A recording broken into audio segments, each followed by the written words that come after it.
రావడం చాలా సంతోషంగా ఉంది.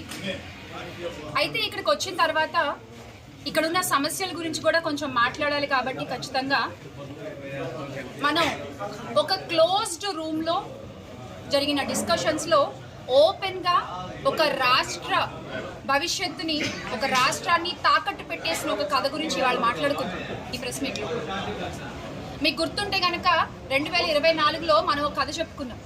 ఒక ముసలి తోడేలు ఓపిక లేక ఒక గుంటనక్క సహాయం కోరి ఒక కుందేల్ని ఆహారంగా తీసుకురమ్మంటే ఆ గుంటనక్క వెళ్ళి ఆ కుందేలుకి ఎలా మాయ మాటలు చెప్పి ఆ సింహానికి ఆహారంగా మార్చిందో కథ చెప్పుకున్నాం కదా మనం. ఇప్పుడు ఆ కథ ఎందుకు చెప్తున్నాను అంటే, స్టిల్ ఈ రోజుకి ఇప్పటికీ అమాయకమైన ఆ కుందేలు ఆ సింహం వలలో చిక్కుకుని బిలబిలలాడుతూనే ఉంది. ఇక్కడ ఆ అమాయకమైన కుందేలు ఆంధ్ర రాష్ట్ర ప్రజలు.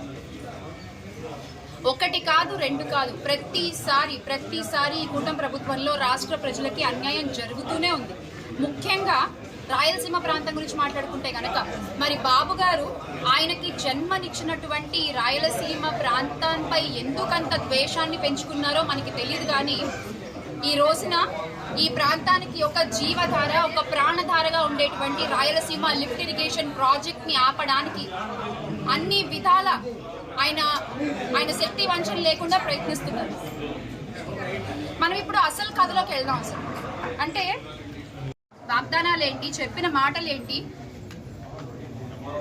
అని చెప్పి, అలాగే అతి ఘోరంగా రాష్ట్ర ప్రజలంతా ఒక్కటే మీకు సరైన సమాధానం చెప్పే రోజు అతి త్వరలోనే ఉంది.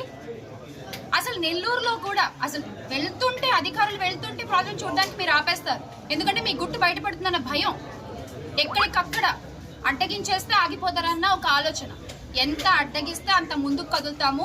ఒకళ్ళ నాపితే 100 మంది వస్తాం, 100 మంది నాపితే 1000 మంది వస్తాం, 1000 మంది నాపితే 1,00,000 మంది వచ్చి మిమ్మల్ని ప్రశ్నిస్తాం.